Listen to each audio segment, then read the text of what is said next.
In today's Tech Check, we're talking parenting and pornography. Deseret News columnist Amy Iverson recognizes many parents use filtering tools to try to keep kids from seeing those negative images, but a new study says those controls actually won't stop kids from seeing what you don't want them to see. I think a lot of people at a glance find this headline really discouraging. It was, because this study from the Oxford Internet Institute, who knew they had one, but they did. Hello. And they, it was 20,000 kids self-reporting, so you have to take that into account. Sure. But have you seen sexual content, yes or no? And then they interviewed the caregivers or their guardians. Do you have internet filtering? They found that 99.5% of whether a kid saw sexual content had to do with things other than whether or not they had a filter. So 0.5% difference it made. They said, it's not enough, who cares, it's too expensive. And I say, I'll take 0.5%. Give me the 0.5. I know. Seriously. Well, but you know, you're a parent. Parents are desperate, right? Yeah. To try to protect their families, protect their kids from this sexual content. So what's the takeaway? What do you do?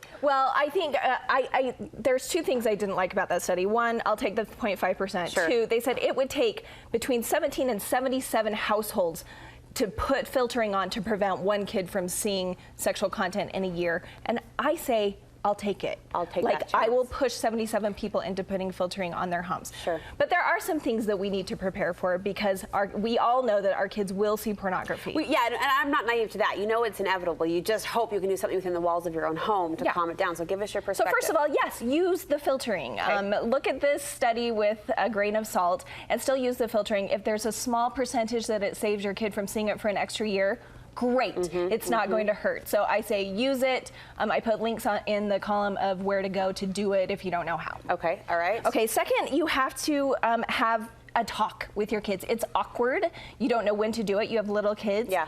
When they're little, I think the goal here is just you don't let them have access without you. You just don't. Once they get to an age where you feel like, okay, I'm ready to give them access, you have the talk. And you talk about those images that they might see and why they're harmful.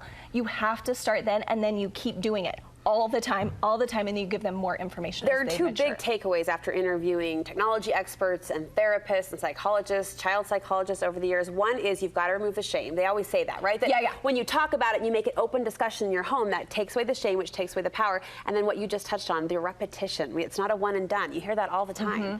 And that's the final thing is, if it turns out that your child does stumble upon it accidentally, the number one is no shame, right? It's not their fault, but what a great opportunity to open that conversation and talk to them about what they might see out there and why it's harmful. And the second part has to do with that a little bit. If you find, which many people do, your child has sought it out.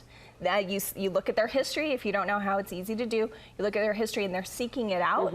Then the conversation changes a little bit into, okay, you know, I've noticed you're kind of looking at a lot of this type of stuff, and let me talk to you about why it's risky and what problems it can have in the future for you. You go deeper in that discussion. Yes, because they need to know that there are effects. A lot of kids will say, it doesn't hurt anybody. It does. Just a picture. And if you look at fightthenewdrug.org, they have some great steps on this is what happens in the future if you become addicted. So, all right, important conversation, ongoing conversation. Yes. Amy, thank you. Amy mentioned her column where you can find all of those links. Look for the details at deseretnews.com/Amy.